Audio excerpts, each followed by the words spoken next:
आपका prime time India में। मैं हूं शकील बागमारे। आइए देखते हैं प्राइम टाइम में आज क्या है खास। जीडीपी में भारी गिरावट, फाइनेंस मिनिस्टर सीतारामन को घर भेजो कांग्रेस। फेसबुक ने बीजेपी नेता टी राजा सिंह को किया बैन। पीएम मोदी का ट्विटर अकाउंट हैक, मांगा गया डोनेशन। देश में कोरोना के हालात और जानते हैं दुनिया भर में आज क्या हुआ था खास। आइए देखते हैं खबरें विस्तार से। जीडीपी में भारी गिरावट, कांग्रेस ने कहा फाइनेंस मिनिस्टर सीतारामन को घर भेजो। कांग्रेस प्रवक्ता रणदीप सुरजेवाला बात करते हुए कहा कि जीडीपी ने विकास दर में भारी गिरावट और बेरोजगारों को लेकर आज सरकार ने देश को आर्थिक इमरजेंसी की तरफ ढकेलने का आरोप लगाया है और कहा कि आर्थिक तबाही के लिए फाइनेंस मिनिस्टर निर्मला सीतारामन खुद जिम्मेदार हैं और इन्हें खुद इस्तीफा देना चाहिए या फिर पीएम मोदी को इन्हें बर्खास्त कर देना चाहिए। आज देश में लाखों लोग बेरोजगार हुए हैं और तमाम धंधे ठप पड़े हुए हैं। वित्त मंत्री इसकी जिम्मेदारी भगवान को ठहराकर इसे एक्ट ऑफ गॉड कह रहे हैं। इनके इस बयान पर कहा कि 6 सालों से देश में एक्ट ऑफ गॉड नहीं बल्कि एक्ट ऑफ फ्रॉड चल रहा है। सरकार अब अपने किए गए कामों को भगवान पर डालकर अपना पीछा छुड़ाना चाह रही है और कहा कि सच ही है, जो भगवान को भी धोखा दे सकते हैं वो इंसान और अर्थव्यवस्था को कहाँ बख्शेंगे। 73 साल में पहली बार जीडीपी -24% होने का मतलब है देशवासियों की औसत कमाई गिर गई। अगर पूरे साल में अगर जीडीपी -11% तक भी गिरी तो आम आदमी की कमाई में बढ़ोतरी होने की जगह साल की कुल कमाई में 14,900 रुपये कम हो जाएंगे। इसीलिए निर्मला सीतारामन को घर भेज देना चाहिए, कहा कांग्रेस प्रवक्ता रणदीप सुरजेवाला ने। अब देश की अर्थव्यवस्था दिन ब दिन जमीन पर आ रही है। -20% का मतलब बड़े नुकसान की चेतावनी है। कभी देश की जीडीपी 6 और 7% रहती थी तो यही बीजेपी वाली इसे डबल डिजिट को ले जाने की बात कहते थे। लगता है जनता इसी को प्लस समझती थी, मगर ये तो -20 था जिसका किसी ने गुमान भी नहीं किया था।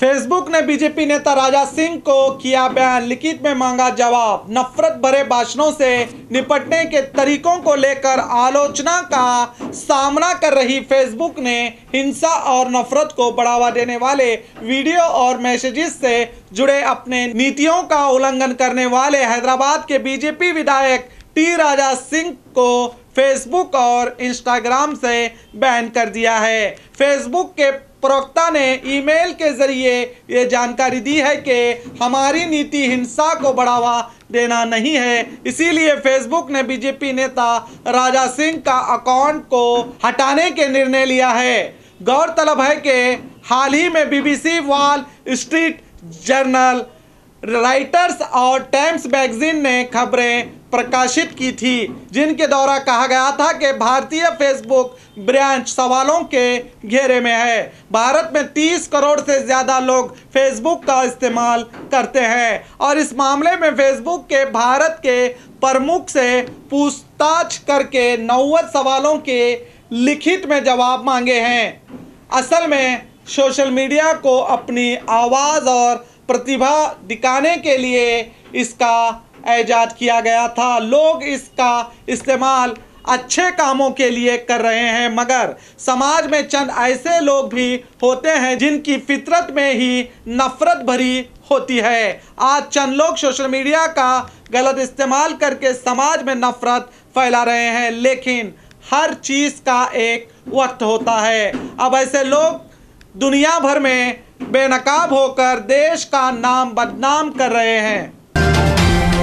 पीएम मोदी का ट्विटर अकाउंट हैक हुआ, इस पर मांगा गया डोनेशन। आज ट्विटर ने कहा है कि भारत के प्रधानमंत्री मोदी की निजी वेबसाइट हैक कर ली गई है। इस अकाउंट से लगातार ट्वीट किया गया जिनमें लोगों से एक राहत कोष के लिए क्रिप्टो करेंसी से प्रधानमंत्री राष्ट्रीय आपदा कोष में डोनेशन देने की अपील की गई थी। ट्विटर ने कहा है कि उन्हें जब इस बात का पता चला तो उन्होंने इस खाते की सुरक्षा के लिए जरूरी कदम उठाए हैं। ट्विटर के एक प्रवक्ता ने बीबीसी से कहा कि हम इसकी जांच कर रहे हैं। पीएम मोदी के जिस ट्विटर अकाउंट को हैक किया गया है उस ट्विटर अकाउंट के 25 लाख फॉलोअर है।